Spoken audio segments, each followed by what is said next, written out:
Hi guys, welcome back. So boss, अब एक के बाद एक मुझे लगता है प्रभास की जो भी फिल्म्स हैं उनके ऊपर अपडेट्स आनी स्टार्ट हो गई हैं। हम लोग कल्कि के बारे में तो बात करते ही हैं, लेकिन एक और ऐसी फिल्म जिसका सबको इंतजार है 2025 में आने वाली है, उस फिल्म का नाम है द राजा साहब। जी हाँ, सबको याद होगा जिस तरीके का पोस्टर हमने देखा था, उसके बाद ये जो न्यूज आई है, we can really connect the dots. क्या न्यूज आई है सब कुछ बताते हैं आपको इस वीडियो में। वीडियो को अंत तक जरूर देखो, चैनल को कर लो सब्सक्राइब। सबसे पहले हम लोग बात करेंगे कि द राजा साहब फिल्म देखो यार, वैसे भी ना जब इस फिल्म का हमने पोस्टर देखा था, आई डिड नॉट एक्सपेक्ट कि इतना ब्यूटिफुली मतलब डिजाइन होगा। The illustrations, the colour, the VFX जिस तरीके के उस एक पिक्चर में समाये हुए थे, पहले मुझे देख के लगा कि मे बी सिर्फ पोस्टर कभी कभी बड़े बड़े अतरंगी से होते हैं, तो हो सकता है कि ये पोस्टर ही ऐसा हो और फिल्म में हमारे को और चीजें थोड़ी सी मतलब नॉर्मल देखने को मिल सकती हैं। लेकिन अब जो न्यूज आई है ना, उसके बाद सुनो क्या कुछ हम लोग इमेजिन कर सकते हैं। नाउ द थिंग इज कि इस फिल्म के प्रोड्यूसर ने खुद इस बात को बताया है, बोला है अब से कुछ देर पहले, that the Raja Saab is going to B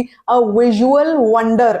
now if you can break this up, visual wonder देखो, इसका मतलब उन्होंने एम्फोसाइज किया है और बोला भी है इस बात को कि इस फिल्म में ऐसा वीएफएक्स होगा, मतलब इतना जबरदस्त वीएफएक्स होगा जो शायद आपने इससे पहले नहीं देखा है। अब देखो यार, इट्स अ बिग क्लेम और इसको कई लोग बोलते हैं। कई बार ऐसा होता है कि हम जब वीएफएक्स की बात करते हैं और ऐसी स्टेटमेंट सुनते हैं तो हमारे कहीं कहीं पर दिमाग में बहुत सारे सवाल भी आ जाते हैं। और अब ऑडियंस भाई बहुत ज्यादा शानी है, ठीक है। आप ऐसे ही लूजली कोई भी ये बात नहीं बोल सकता अब इस वक्त पे कि आपने इससे पहले ऐसा कुछ देखा नहीं होगा, क्योंकि हम लोग हॉलीवुड की फिल्में देख रहे हैं। हम लोग क्या कुछ नहीं देख रहे हैं, सोशल मीडिया पे इतना कुछ हो जाता है, देखने में मिल जाता है। या फिर अगर हम कहें कि आजकल बहुत जो यंग लॉट है वो जब पोस्टर्स बना के डालते हैं ना सोशल मीडिया पे बड़ी बड़ी फिल्मों का, तो हम ये सोचते हैं भाई मतलब ये कैसे कर रहे हो, एआई का जमाना है, जैसे एआई पे बना लेते हैं या नॉर्मली भी बना लेते हैं। इतना ज्यादा ग्राफिक्स को यूज करना आ गया है यहाँ पर लोगों को, and that's a great thing. जिस तरीके की लर्निंग हमने देखी है, जिस तरीके का कर्व हमने देखा है, बट अब ऐसे में अगर कोई बड़ी फिल्म जो है the Raja Saab is also big film, अगर उस फिल्म के प्रोड्यूसर आकर ये बात बोल रहे हैं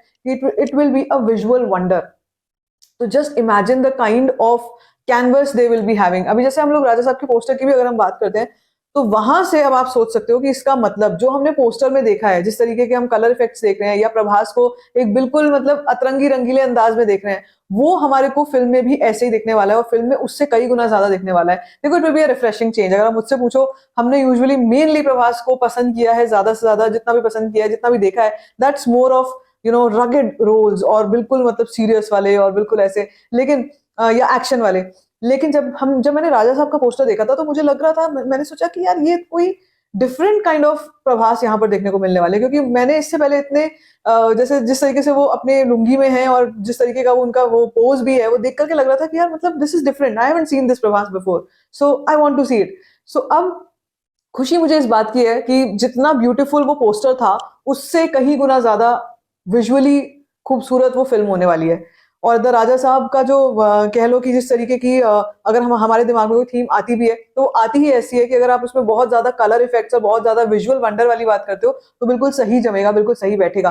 सो I am sure that this is gonna be a refreshing change. Sankranti 2025 पर इसका रिलीज डेट स्लेटेड है सो फार, और इसके ऊपर काम बहुत जबरदस्त तरीके से चल रहा है। सो आई एम जस्ट होपिंग कि ये 90% वीएफएक्स और 10% शूट ना हो प्लीज। मतलब वो चीज, वो गलती ना हो जो आदि पुरुष में हुई थी। मैं चाहती हूँ कि इसमें चाहे ये फिल्म भी थोड़ा टाइम ले ले, लेकिन हमें देखने को वो मिले जो जैसे कि डायरेक्टर क्लेम कर रहे हैं, never seen before but with Prabhas, मतलब it should be like that. And I am sure makers जिस तरीके की कोशिश कर रहे हैं, मारुति अपने आप में बहुत अच्छे डायरेक्टर हैं, जिस तरीके की कोशिश कर रहे हैं, जिस तरीके का वो काम कर रहे होंगे, आई एम श्योर कि वो बहुत अच्छा होगा। अभी वो इसलिए रुके हुए हैं, उन्होंने ये भी चीज बोली है कि कल्कि का प्रमोशन चल रहा है, कल्कि के ऊपर क्योंकि अभी काम चल रहा है, इसलिए अभी ज्यादा कुछ भी नहीं किया जा सकता, अभी ज्यादा कुछ भी नहीं करा जा सकता। लेकिन जैसे ही कल्कि हो जाएगी, कल्कि जैसे ही डन हो जाएगी, उसके बाद हम लोग काम रिलीज करेंगे इसका content. So I am sure काम या तो काफी हद तक हो चुका है राजा साहब का, और थोड़ा बहुत जो होगा वो वीएफएक्स एंड ऑल वो बाकी के साल में जो बचा हुआ जो टाइम है उसमें कंप्लीट कर लेंगे, क्योंकि संक्रांति रिलीज जो है वो भी जैसे टाइम निकलेगा ना कल्कि के बाद, पता भी नहीं चलेगा वो time. So I am sure कि मेकर्स अपना इसी चीज में कोशिश कर रहे हैं। वैसे भी अब जैसे ही समर आएगी, सलार 2 पे काम स्टार्ट कर देंगे प्रभास। सो आई एम श्योर कि जो भी उनका पार्ट है वो कंप्लीट हो चुका है। Makers of Raja Saab are just waiting for the कल्कि रिलीज। वंस दैट हैपेंस, उसके बाद काफी सारी चीजें हमारे पास द राजा साहब की भी आती रहेंगी। So this is the update. आपको क्या लगा सुनने के बाद, ये सब सुनने के बाद आपका क्या रिएक्शन है, let me know in the comment section. बाकी like this video, give it a thumbs up, don't forget to share it and don't forget to subscribe to my channel, which is called story